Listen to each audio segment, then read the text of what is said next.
Everyone has been waiting for Andre's new project Solidex, which just launched on Fantom, and it's one of the most innovative DeFi projects I've seen so far. This has caused the entire Fantom ecosystem to explode lately, so in today's video we're going to cover everything about Solidex, the different partnerships that have been forming between Solidex and the 0x DAO, and my own strategy and approach to this platform. What's up YouTube, welcome back to my channel. I am Crypto with Nick. I'm a crypto enthusiast and DeFi investor, and on this channel we're always looking ways to share strategies on how to find the best yield. Solidex is a new DEX on the Fantom ecosystem that allows you to swap between different assets with really low slippage. The problem with traditional AMMs, automated market makers, things like Uniswap or Trader Joe, is that they intend to incentivize liquidity instead of fees. And so with this new project Solidex, there's a whole new strategy to it known as VE33. And if you're enjoying the video so far, consider subscribing and hitting the like button, right? It would truly mean the world to me. It truly helps with the algorithm, but let's get back into it. We'll cover VE33 and dive to how Solidex works under the hood, but first I just want to do a quick tour around the platform so that everyone can get a feel for it. So if we decide to enter the app here, right, you can see exactly what you might expect. You have different tokens that you can swap between these different assets. Of course, we can build liquidity, right? We can come over here, we can add liquidity, and there's actually two different options here. So there's stable pools, which are like assets like USDC and MIM, and there's also volatile. One thing that I wish would happen is that if you actually added USDC and something like MIM, is that it would just click stable for you. I'm not really sure why it does this. I think this app's still very new, so some things still need to be worked out here. After you decide on your assets, you can actually come down here and click this advanced mode. So you have a few different options. You can deposit and stake directly on the Solidex platform, or you can actually just deposit the LP tokens and then take your stake tokens and bring them to something like a partner like Solidex or 0x DAO. 0x DAO is actually not officially launched yet, but it should be coming this week. And if we come over here to the vote tab, we can actually see all the different pairs, right? Here's that volatile pool that I was talking about. And if we plug in something like USDC, we can see a stable pool right here.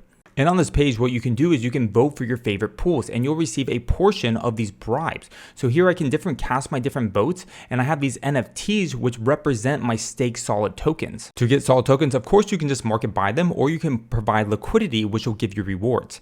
So if you come over here with your solid tokens, what you can do is you can create a new lock. So this is actually an NFT, and you can add your balance, and you have a choice between 1 week, 1 month, 1 year, 4 years. And the longer you decide to lock up, the higher your voting power is.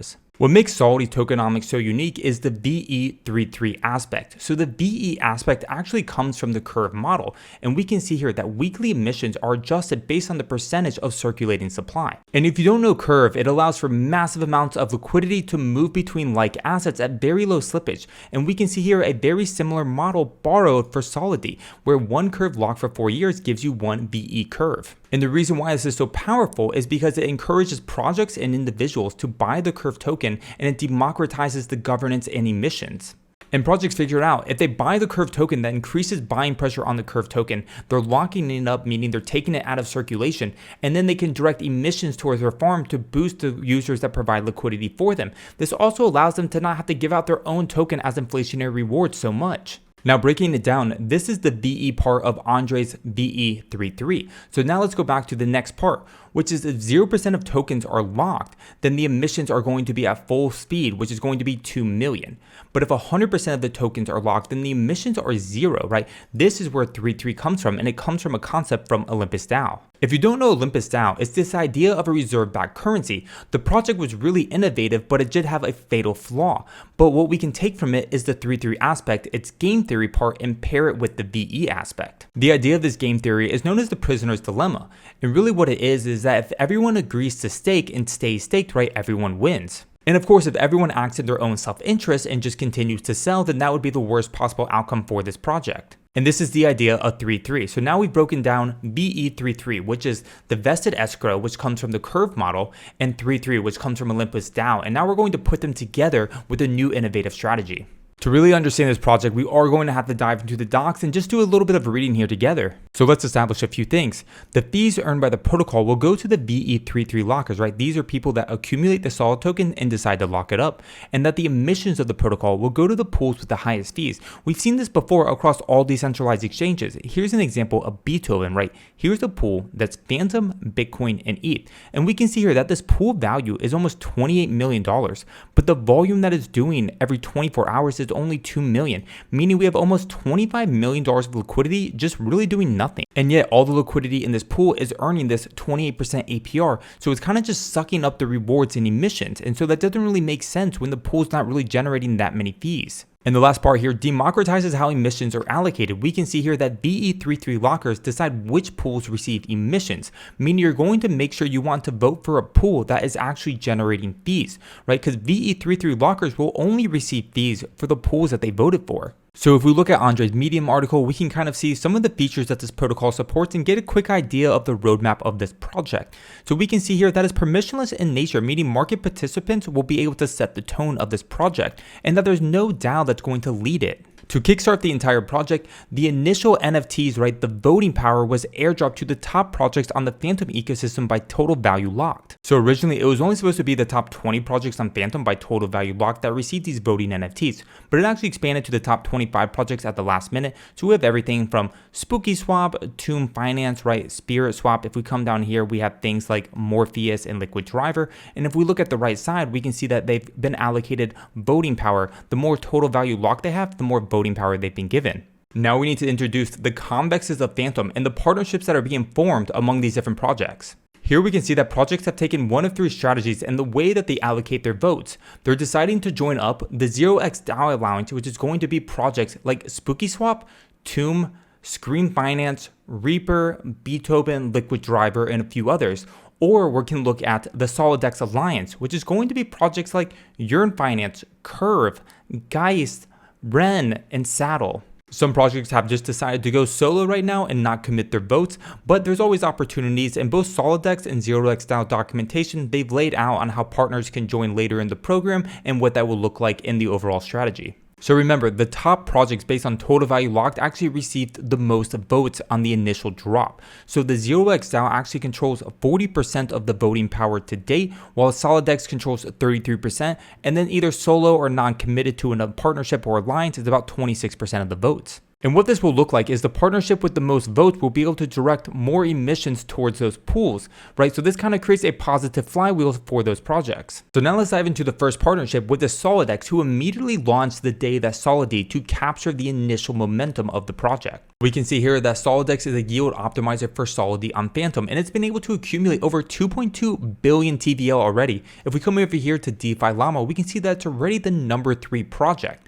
And again, you can check out the partnerships that are going to be people like Geist, Yearn, Abracadabra Money, Curve, and more. So Solidex actually wants you to take your liquidity tokens from Solidity, bring them to their platform and stake them here. You can also stake your Solid tokens for a liquid version known as Solidex. And the reason for this is it's trying to accumulate as much Solid tokens as it can so that it can control the emissions for the gauges. And Solidex is paying out some insane APRs. When this platform launched a few days ago, some of these were 15, 20,000, right? I'm in Fantom Tomb right now at 240% APR. If you want to do something like stablecoins, you got about 20% here.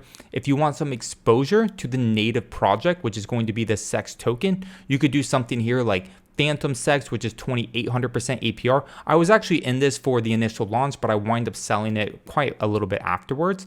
Or of course, another native exposure would be Solidex Solid at 1,800% APR. So to provide liquidity here, what we can actually do is we can come here to Solidity, right? We can go ahead and create that liquidity pair, right? And then what we'll do is, remember, we'll click advance and we want to deposit LP, but we don't want to stake it.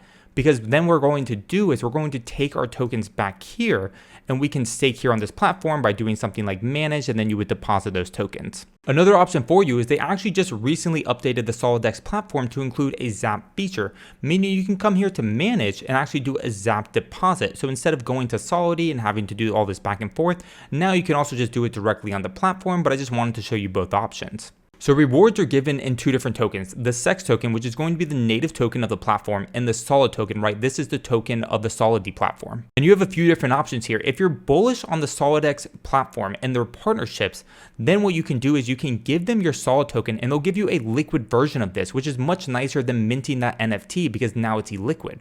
You can also then take those SEX emissions and lock them up. If you're not bullish on any of this, of course, you can just sell off your Solid and SEX tokens completely, right, and just farm and dump it as much as you can. The APRs are pretty nice, so I think you'll get quite a nice gain out of that. But maybe you're bullish on this whole ecosystem, but you're not really bullish on the Solidex partnership. Maybe you're waiting for the 0x DAO. So what I would encourage you to do then is what you'll do is you can dump your SEX token and then keep your Solid tokens for the 0x DAO. So if you're bullish on the 0x DAO, right, that means you're betting on projects like Spooky Swap, Tomb Finance, Beethoven, Liquid Driver, and a few others here, right? I'm personally more bullish on the 0xDAO. I love all of these projects here, but they have been late to launch, meaning they've failed to capture that initial momentum. And they can come here, right? You see them teasing things on Twitter, like who's ready for another vamp attack, but I would really expect them to launch this week if they want to continue being a real contender in this fight. Since the platform hasn't exactly launched yet, they do have a launch preparation guide, which I definitely think you should dive into and review it if you're betting on this partnership. One thing to note here is if you were previously providing liquidity on the 0xDAO site, they are launching a new token, so you're able to burn your 0xDAO V1 token for 0x Solid when they do the launch. And so if we look at the benefits of the 0xDAO, they're very similar to Solidex. At a high level, these are very similar competing partnerships for your Solid tokens, right? Because both of these alliances want to control the gauges for Solidity. So of course, no dilution, meaning the more Solid tokens that are staked, right, the less emissions that will happen. Of course, you can also get a liquid token, right? If you choose to stake directly on Solidity, you're given an NFT asset that is completely illiquid. But if you want, you can provide your Solid tokens to these different alliances and they'll give you a liquid version of this, which is very attractive to a lot of people. The way that these platforms are different is how they provide value back to you on holders. In my opinion, at very high level, what I would do is pick the partnership of projects that you are more interested in and think you have more potential, and then dive into their documentation there and see if it aligns with what you would expect and be comfortable with in terms of giving your Solid tokens and the rewards that would be given back to you. So now let's go over my strategy, at least for the next few days, and I go ahead and give real-time updates in my Discord. It's completely free, the description's in bio, come check us out, I hope you'll hang out with us. But what I'm in right now is I'm providing liquidity for Fantom Tomb, right? 250% APR is pretty attractive. Like I said, this was about 1500% APR when I first entered, but it's diluted quite a bit, but that's okay. And I was also in Fantom Sex when this was around 15,000% APR, but I saw it getting diluted quite a bit. And so I kind of wanted to capture the initial momentum and then get out because I'm not as bullish on the Sex team. And this is the chart of Sex, which is the native token of the Solidex platform. So we can see it had a massive drop on launch, a really nice run up for the first couple days, and now it's kind of finding a bottom hopefully soon. But there was a big issue when Solidex launched, which is how they allocated the initial votes. See, the team said in a Twitter thread that it's been uncovered that the Solidex problem has led to voting for the first round of Solid emissions. And because contracts are immutable, meaning they can't be changed, this actually has to stay permanent for about a week until next voting cycle occurs. So what happened here is that the Solidex gauges received far too many votes on accident, and that's why the APRs were so insane for the native token. So this created this positive feedback loop on the way up, and now that APRs are diluting, it's kind of creating this negative feedback loop on the way down.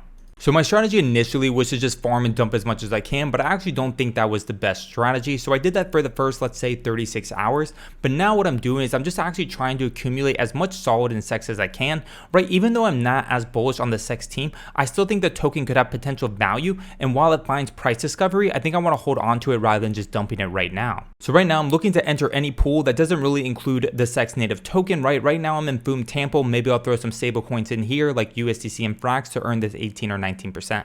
I'm then going to keep my Solid tokens on standby until 0xDAO launches, where I'm hoping to give it to them in return for a liquid version of the stake token. Now, because the APRs are so high on some of these pairs, especially ones like Spirit Swap or Beethoven, right? These are really small market cap coins, so we saw them explode. But I think that narrative's already played out, meaning I'm not really interested in buying the native ecosystem coins at this time. I'd much rather them settle and find a new floor. But there could be an opportunity here, right? The smallest market cap tokens definitely pump the most, notably ones like Iron Bank. And so if you think some of these are still undervalued, right, this is a really good time that you could pick some of these up, right, or start a DCA into them. And I definitely recommend following people like We All Gonna Make It Alexander, who put together this really cool spreadsheet on how he values Sex versus the 0xDAO tokens and things like that. Because Solidex launched first, they were able to accumulate much more Solid, meaning that their allocation has skyrocketed 120% past the initial airdrop. And when you consider the market cap and the control they're going to have, right, at only 20 million, this can make them a very good buy and potentially very undervalued if you're bullish on this team and this ecosystem. And that wraps up this video. I don't want to make it too long, right? And because Solidity is still developing day by day, I know I'll be making more videos on this platform as it evolves. We talked about so many things in this video. We covered the VE curve model in Olympus DAO 3.3 and how they're coming together for Solidity's new strategy of VE 3.3. If you're still here at the end of the video, I definitely applaud you. This was quite a lengthy one. We had so many things to cover so that we could fully understand, right? This has honestly been one of the most exciting projects I've seen in such a long time. But if you have any questions from the video, follow me on Twitter, shoot me a message, come join the Discord. All the links for everything I shared today will be in the description. I hope you'll come join our community. I would love to chat with you, but cheers and happy farming.